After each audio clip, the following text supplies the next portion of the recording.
Welcome to కీటాక్స్.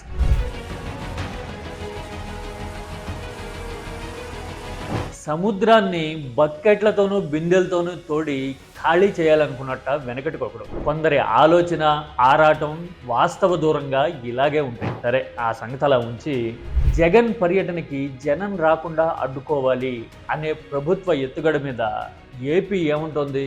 Chittoor జిల్లా రైతులు ఎలా రెస్పాండ్ అయ్యారు? ఈ మొత్తం మొమెంటం చూస్తుంటే అసలు ఏపీలో పొలిటికల్ సీన్ అండ్ సినారియో ఎలా ఉన్నాయని మనకు అర్థమవుతాయి. Let us check it.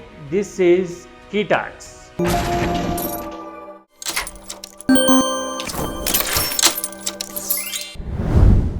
ఇసుకని గుప్పెట పట్టి పిసికేయాలి అనుకుంటే సాధ్యమయ్యే పనేనా? వేళ్ల సంది నుంచి జారుకుని వెళ్ళిపోతుంది. అంతే కదా, అభిమానం కూడా అంతే. మనకి నచ్చలేదనో, లేదంటే మనం రాకూడదు అని కోరుకుంటున్నామనో నిర్బంధాలు విధించాలని, ఎక్కడికక్కడికి జల్లెళ్ళు పట్టాలని, అర్ధరాత్రి అపరాత్రి కూడా హోర్డింగ్లన్నీ కూల్చి బ్యారికేడ్లన్నీ పెట్టి కవాతులు చేయాలని అనుకున్నంత మాత్రాన అభిమానాన్ని ఆపడం అంత సులభం కాదు అని జగన్ మరోసారి జనాభిమానం సాక్షిగా రుజువు చేశాడు. బంగారుపాళ్యంలో అదే జరిగింది.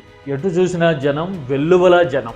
అయ్యా, మీరు అసలు ఎందుకు ఆంక్షలు పెడుతున్నారు జగన్ పర్యటనల మీద అంటే, ఒక ప్రాణం పోయింది అని చెప్తూ ఉన్నారు. నిజమే, ప్రాణం పోవడం అనేది బాధాకరమే. రాజకీయాలతో సంబంధం లేకుండా ఎవరైనా సరే ఖండించాల్సిన పరిణామమే. మరి ఒక్క ప్రాణం పోతేనే ఇంత ఆర్భాటం, హంగామా చేస్తున్నప్పుడు, నీతి సూక్తులు వల్లిస్తున్నప్పుడు, రాజమండ్రిలో 25-30 మంది చనిపోయినప్పుడు, కందుకూరులో 8-10 మంది గిలగిల్లాడి ప్రాణాలు పోగొట్టుకున్నప్పుడు మనం ఏం చేసాం?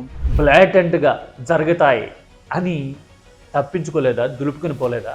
మనమైతేనేమో అలా పోయి ఎదుటి వాళ్ళకి మాత్రం నీతులు చెప్తాను అంటే జనం ఏమనుకుంటారు, ఎలా ఆలోచిస్తారు అనే స్పృహైనా లేకుండా ప్రవర్తించడాన్ని ఏపీ అర్థం చేసుకుంటోంది. ఇక మరో ముఖ్యమైన విషయం, జగన్ రాజకీయం కోసమే తిరుగుతున్నాడు అని ఈనాడు, ఆంధ్రజ్యోతి రాయొచ్చు, చంద్రబాబు 100 కాదు 1000 సార్లు చెప్పొచ్చు. కానీ జనానికి ఏం అర్థమవుతుందో తెలుసా?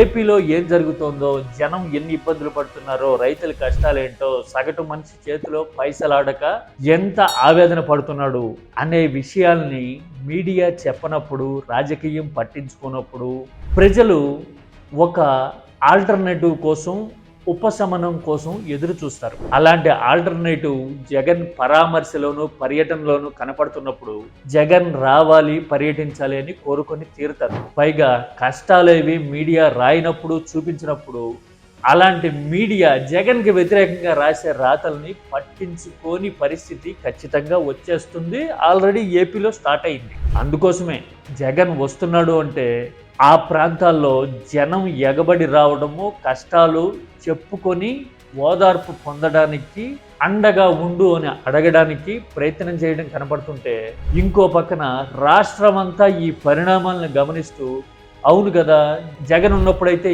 ఇలా ఉండేది కదా అని ఆలోచించడం అనేది మొదలవుతోంది. అందుకోసమే ఆపాలనుకోవడం, నిర్బంధాలు విధించాలనుకోవడం వల్ల జనం వైపు నుంచి ఆలోచన, ప్రతిస్పందన, బహుశా ఎన్నికల నాటికి ప్రతిఘటన వచ్చేందుకు అవకాశాన్ని చేజేతుల ప్రభుత్వమే, టీడీపీనే, చంద్రబాబే కొని తెచ్చుకుంటున్నట్టుగా ఉంది. జగన్ పర్యటనల విషయంలో అనుసరిస్తున్న వ్యూహం చూస్తుంటే జనం వైపు నుంచి మాత్రం పిక్చర్ క్లారిటీగా ఉంది.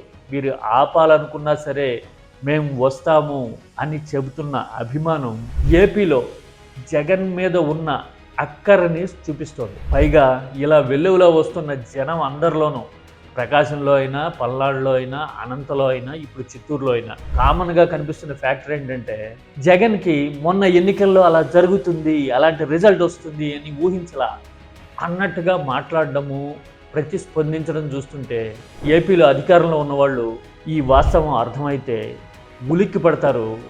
ఆ తర్వాత మరిన్ని నిర్బంధాలు విధించడానికి కొత్త దారులు వెతుకుతారు. ఇదే ఇప్పుడు ఏపీలో జరుగుతున్న కాంటెంపరీ పొలిటికల్ పిక్చర్. అవునా కదా? This is కీటాక్స్.